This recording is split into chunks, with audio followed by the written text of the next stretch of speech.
একদম কাছে এখানে বেকারি ব্রেডের দোকান।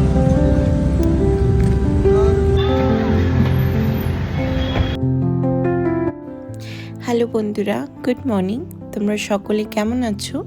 আশা করছি তোমরা ভালো আছো। আমার শরীরটা একটু খারাপ যাচ্ছে এখন, তো যাই হোক, আজকে একটা দরকারি কাজের জন্য বেরোচ্ছি। আমি একা তো যাব না, তাই আমার মাকে সঙ্গে করে নিয়ে যাব। তাই যাচ্ছি মামির দোকানের কাছে, তো ওখান থেকে একসাথে বেরোবো।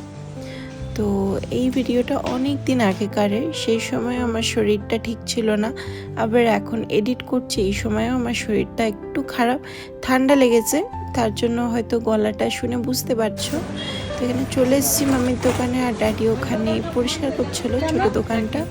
তো এখানে আমার মা তো সকাল সকালের ঘরের সব কাজ করে রান্না বান্না করে দোকানে চলে এসে দিয়ে সারাদিনই দোকানে থাকে।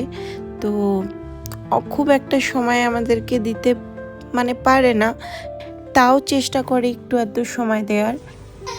মামির দোকানে পাশেই প্রেমের দোকান আছে, তো ওর সাথে একটু দেখা করতে গেলাম। তো ওর চুলের অবস্থা এখন দেখছো, কত বড় করে রেখেছে চুলটা। এখন অবশ্য কেটে ফেলেছে।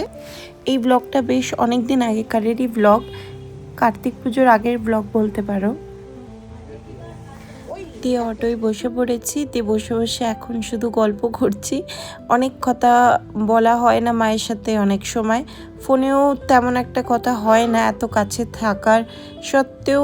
আমার মা খুব কম আসে আমাদের বাড়িতে, কারণ এতটাই ব্যস্ত, সারাদিন দোকানেই থাকে, তো তাই জন্য সময় দিয়ে উঠতে পারে না। আর আমার মা তো খুব কম আসে, আর আমার তো একদমই যাওয়া হয়ই না, কারণ বাড়িতে কেউ থাকেই না যে আমি যাব। সারাদিন সবাই দোকানে ব্যস্ত থাকে, আর বাড়িতে সারাক্ষণই তালা দেওয়া থাকে, কেউই থাকে না, শুধু সকালে আর রাতটুকুই থাকে।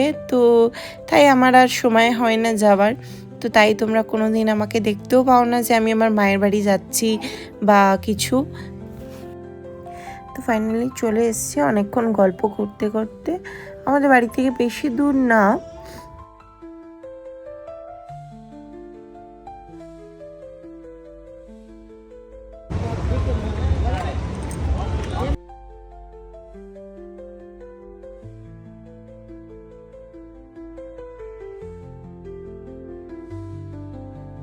যাক, কাজটা কমপ্লিট হলো। এবার বাড়ি যাওয়ার সময় এমনি তো বাড়ি চলে যাব না, বাইরে যখন এসছি একটু খাওয়া দাওয়া তো করবই। তো এখানে সামনেই গোটা রেস্টুরেন্ট মতন টাইপের ছিল, স্টল টাইপেরই, রেস্টুরেন্টও বলা যায় না, স্টলও বলা যায় না। তো একটা ধোসা কর্নার ছিল, তো সেখানে চলে এসছে। তো এখানে আমরা অর্ডার করেছি ধোসা, দুটো প্যাক করিয়ে নিচ্ছে, আর দুটো এখানে বসে খাবো অর্ডার করে নিয়েছি। আর প্যাক করাগুলো একটা কার্তিককে দেবো, আর একটা হয়তো মাম্মি নিয়ে যাবে। তো এখানে মাম্মিকে দিয়ে দিয়েছি আগে খেতে। তো ধোসাটা বেশ ভালোই খেতে ছিল, টেস্টি ছিল। তো আমি নিয়ে নিয়েছিলাম চিজ ধোসা, আর মাম্মি নিয়েছিল মশালা পনির ধোসা। তো খুবই ভালো ছিল।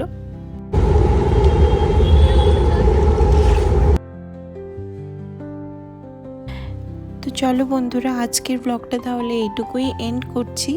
আশা করছি তোমাদের এই ছোট্ট একটা মিনি ব্লগ দেখতে ভালো লেগেছে।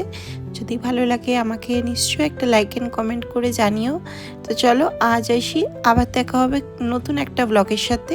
ততক্ষণের জন্য তোমরা সকলে ভালো থেকো, সুস্থ থেকো, আর সকলকে ভালো রেখো।